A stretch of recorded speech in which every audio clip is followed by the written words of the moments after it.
Assalamualaikum, perkenalkan nama saya Aulia Wafa dengan NIM 0101193138 kelas KPID atau Komunikasi dan Penyiaran Islam D, semester 5, dengan mata kuliah Komunikasi Massa.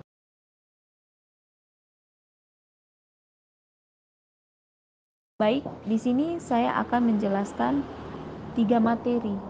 Yang pertama itu komunikasi massa.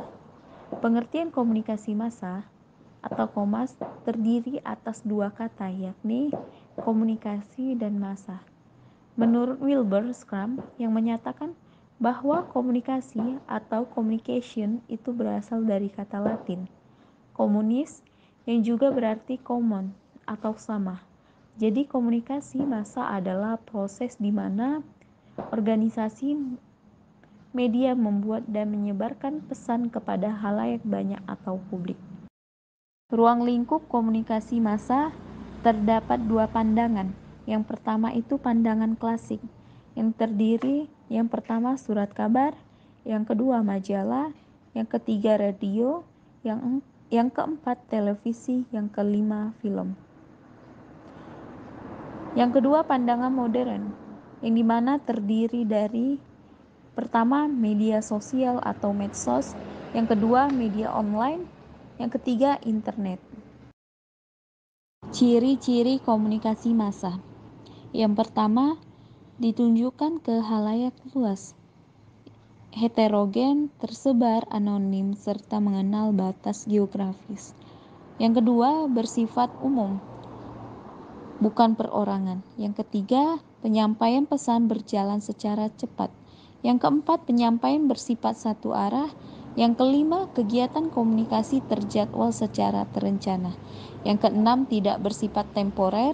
Yang ketujuh, isi pesan mencangkup aspek kehidupan. Yang pertama, komunikator.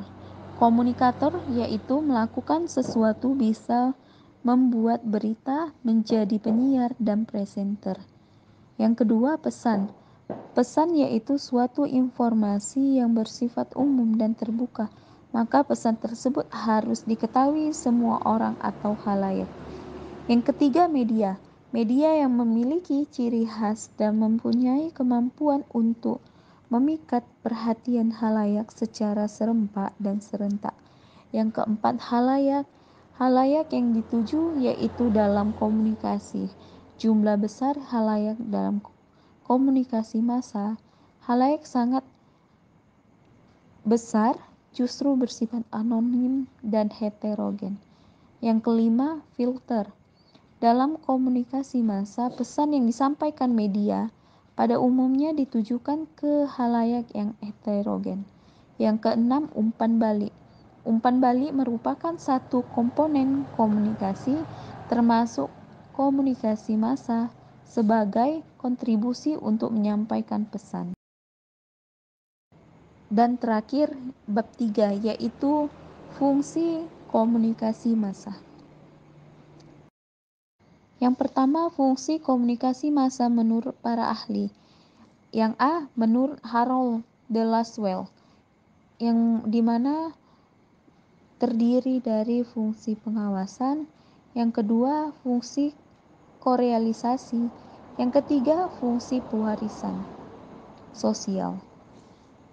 Yang B, menurut Charles Robert White, yang pertama fungsi pengawasan, yang kedua fungsi korealisasi, yang ketiga fungsi pewarisan sosial, yang keempat fungsi hiburan. Yang kedua, fungsi komunikasi massa bagi individu.